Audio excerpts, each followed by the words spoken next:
北宋明道2年，24岁的宋仁宗赵祯突然被一则消息所震撼，连续几日他痛哭流涕，情绪近乎崩溃。这一年3月，宋仁宗的母亲刘太后刘娥去世。原本沉浸于悲痛之中的宋仁宗，却从自己的八皇叔赵元衍口中得知了一个惊天秘密。八王赵元衍说呀，这个宋仁宗本是刘太后的婢女李氏所生。宋仁宗出生之后，刘娥将孩子据为己有，并对外宣称孩子是她所生。据说啊，刘娥后来还下令杀死了宋仁宗的生母李氏，试图彻底掩盖这个谎言。那个她叫了24年母后的女人，不仅不是她的母亲，相反，还可能是她的杀母仇人。对于宋仁宗而言呢，这个消息无异于晴天霹雳。宋仁宗不是刘太后的亲生儿子。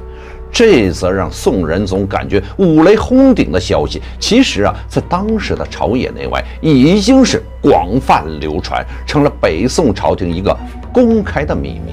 只是一直以来身居皇宫大内的宋仁宗，还傻傻的被蒙在了鼓里。在皇宫内崩溃痛哭的宋仁宗，很快还得知，那个一直以来被他称为舅舅的所谓刘太后的弟弟刘美，其实本名宫美，是刘太后嫁给宋真宗之前的前夫。多年来啊，宫美在刘太后的指使下，一直以国舅的身份潜伏，居心叵测。一个是卑鄙无耻的杀母仇人，一个是潜伏在庙堂的龌龊奸夫。宋仁宗彻底怒了。他随后派人重重包围了假国舅宫美的府邸，并且亲自带队前去为母亲李氏开棺验尸。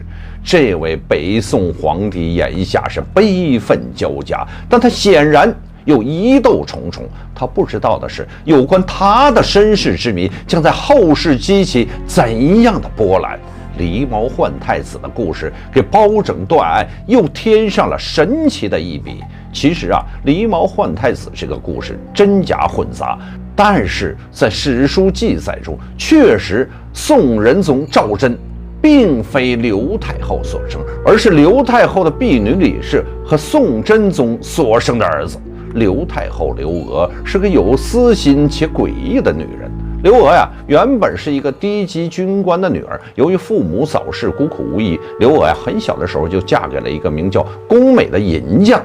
15岁的时候，宋太宗赵光义的3皇子韩王赵恒无意中见到了这个刘娥，惊为天人呐。银匠宫美于是顺水推舟，谎称刘娥呀是自己的妹妹，而刘娥也乐得做个王妃，从此嫁入了韩王府。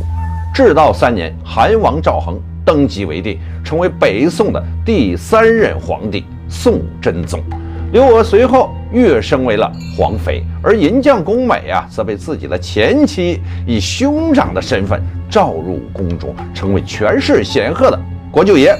当时啊，宋真宗尽管坐拥后宫佳丽无数，但他的5个皇子先后夭折，而贵为皇妃的刘娥啊，则一直不育。在此情况之下，刘娥终于想到了一个绝妙的办法。刘娥在一次宋真宗来访的时候，将自己的婢女李氏推到了宋真宗的龙床之上，李氏由此怀孕。